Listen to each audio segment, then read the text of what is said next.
Children, now we will see about the synthetic fibers or threads. In this lesson, we are going to study about the natural and the man-made substances. So, in the fibers, also we have natural fiber and the synthetic fiber. You know, natural fibers means cotton, silk, wool. These are the natural fibers. These fibers are obtained in a natural way. You had studied when we study about the man-made substances, you had studied the biotic, abiotic, and in the biotic obtained from plant and animal we studied. That is plant origin, animal origin. Do you remember it? So, silk is a natural fiber obtained from the silkworm insect. Okay. The cocoons of the silkworms, they produce the long fibers 500 meters to 1300 meters of threads can be obtained from one cocoon. It is said that silk was the first produced in China on a large scale. China is the first country to produce the silk from silkworm. Do you know that where the silkworm insects grow? On the mulberry trees. Okay, they eat the leaves from there, they hatch the eggs there and just secrete the substance and the cocoons are formed. That substance, whatever it is secreting, that is wound around it and the cocoons are formed from it. And each cocoon, when it is boiled, it produces the thread of 500 meters to 1300 meter. Then sheep, you know that sheep in cold areas, it produces the wool. It is also the natural fiber. And then cotton obtained from plant, we are using it regularly. Okay, so these are the natural fibers, but synthetic fibers are there.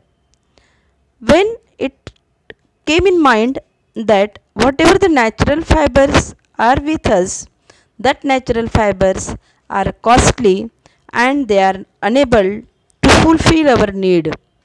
Okay, so you know that whatever the man-made substances are made or formed from natural substances, they were cheaper also. Okay, and it was a luxurious, means what we can say, that the decorative shining color.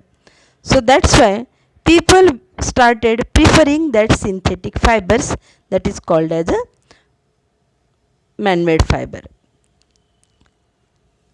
Artificial fiber, it was meeting our need of cloth as the population was increasing.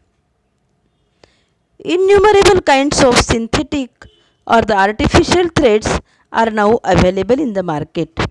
Whatever the different types of clothes we purchase, you must be doing the different types of saris, dresses that contains the different fibers like nylon, dacron, terylene, polyester, etc.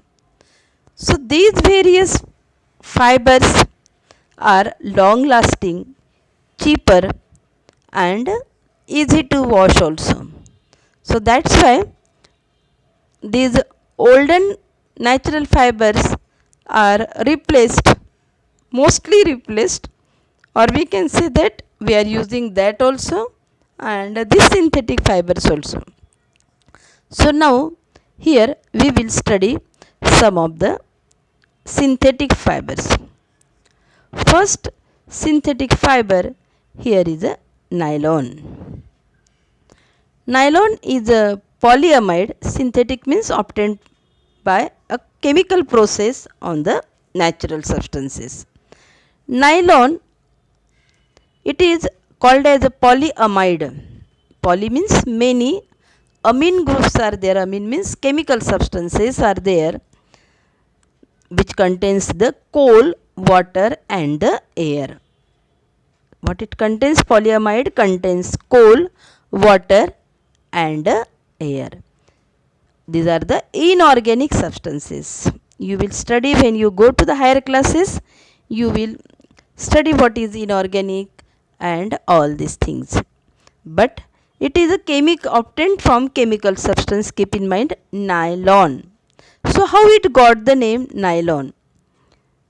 These threads were invented at the same time in New York and London. Okay.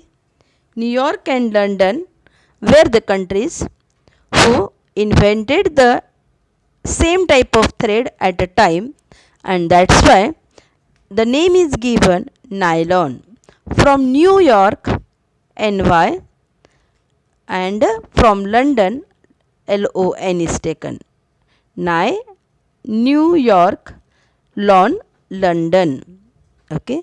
In this way, the thread got the name nylon.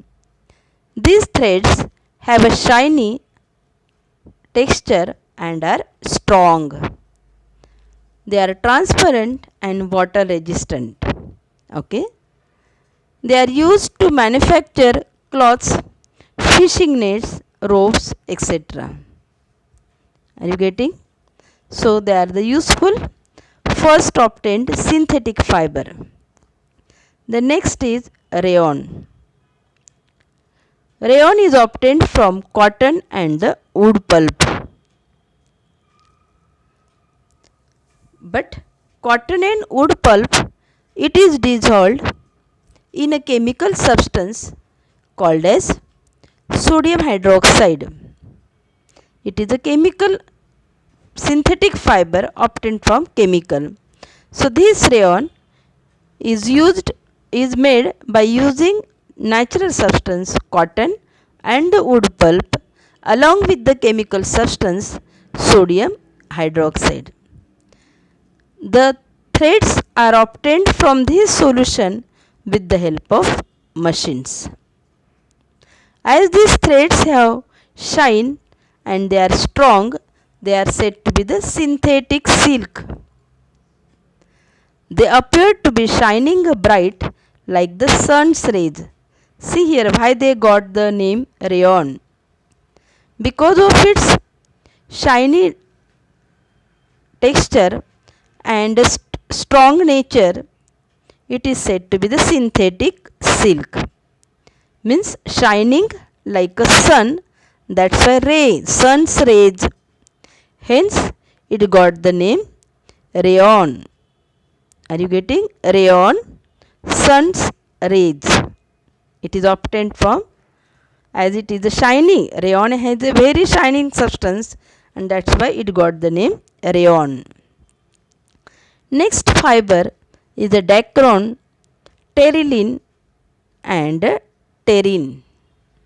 Dacron, pterine and pteryline, they are obtained, see here, ethylene glycol. In all the three you are finding ethylene glycol is a common substance and tetraphthalic acid. All the three substances are obtained from the various hydrocarbons, hydrogen and carbon, ethylene glycol and terephthalic acid. Okay.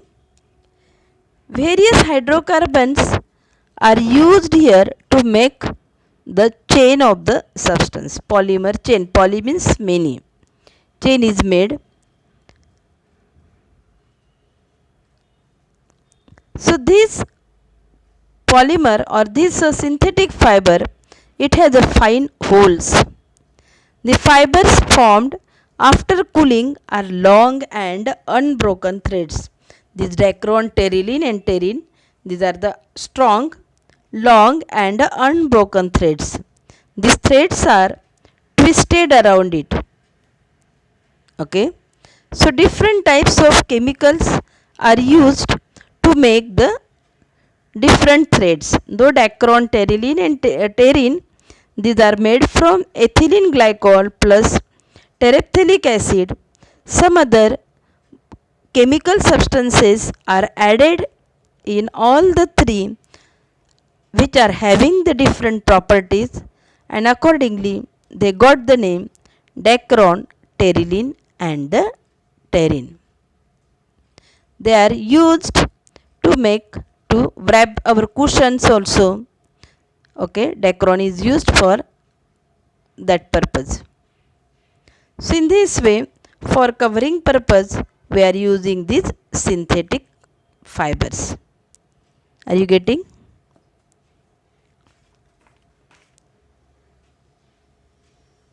This is all about the synthetic